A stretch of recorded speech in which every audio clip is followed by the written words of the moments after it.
For decades, the balance of power in the tech industry was clear. Apple dominated the physical world with its consumer hardware, and companies like OpenAI ruled the rapidly expanding software landscape. That boundary has collapsed.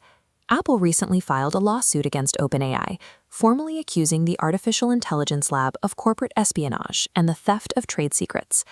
Apple claims OpenAI manipulated a shared manufacturing partner, misleading the supplier to use a highly confidential metal finishing technique, which was funneled directly into OpenAI's product development. Apple is seeking an injunction to legally bar OpenAI from releasing physical hardware, halting their 2027 launch. OpenAI's legal team fired back immediately. In a motion to dismiss, they categorized Apple's accusations as highly speculative, careless, and oddly personal, stating that Apple is simply attacking standard business practices. The core of OpenAI's defense relies on the product itself. They state explicitly in their filings that they are building something entirely new, meaning there is zero technological overlap with any existing Apple technology. Apple rarely seeks a total product ban over a manufacturing process. This level of legal aggression suggests they view OpenAI's entry into hardware as a project worth killing before it ever reaches the market. Details leaking from the supply chain give us a clear picture of what OpenAI is building. The company is developing a screenless, donut-shaped smart speaker, roughly the size of a hockey puck, and expected to retail between $300 and $400. The circular shape and internal battery are intentional design choices. The entire unit is built to be easily carried around the house with a single hand, resting casually on a kitchen counter or a bedside table. This level of portability breaks from the current standard for home audio. Devices like Amazon's Echo are tethered to the wall and designed to sit entirely stationary in the corner of a room. OpenAI also bypassed the wearable tech route. Always-on gadgets like smart glasses have consistently struggled to gain consumer trust because of the severe privacy concerns surrounding continuous, forward-facing cameras.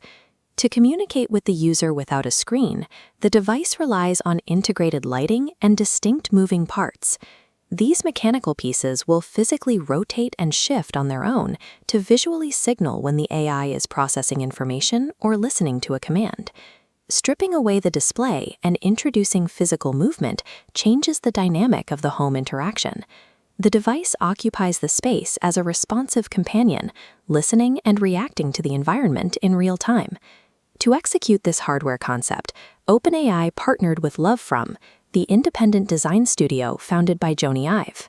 I've made his name as the central design architect at Apple. For decades, he dictated the exact look and feel of the iPod, the Apple Watch, and the iPhone. His signature aesthetic is defined by the use of premium, heavy materials, which explains why OpenAI's new speaker is being milled from high-quality metal rather than standard plastics. This specific combination, a former Apple executive building a premium metallic device, provides the exact context for Apple's lawsuit.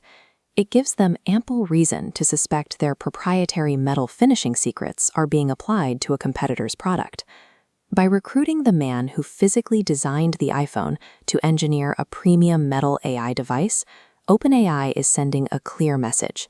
They are actively challenging the company that dictates how personal computing hardware should look and operate. This smart speaker is the first step in a larger plan. OpenAI intends to build a device ecosystem that eventually renders the modern smartphone obsolete. Protecting a manufacturing technique allows Apple to defend its primary revenue stream. By blocking OpenAI's hardware, they stall a competitor whose vision eliminates the need for apps and screens entirely. The two companies are pursuing opposite visions for the home. OpenAI is betting on a screenless, voice-first interface that blends into the background, while Apple is doubling down on heavy, visual-centric hardware. Apple's own upcoming home product takes a radically different approach. They are developing a smart home hub featuring a digital display attached to an articulating robotic limb, designed to physically follow a user across the room during video calls. The philosophical divide is stark. Apple builds ecosystems that require you to look directly at a piece of glass, while OpenAI is building an ecosystem where you simply converse with your environment. Whether Apple's injunction successfully blocks the planned 2027 launch or not, the trajectory is set. The race to build the defining AI-first computer is officially underway, and the two most powerful companies in tech are openly at war.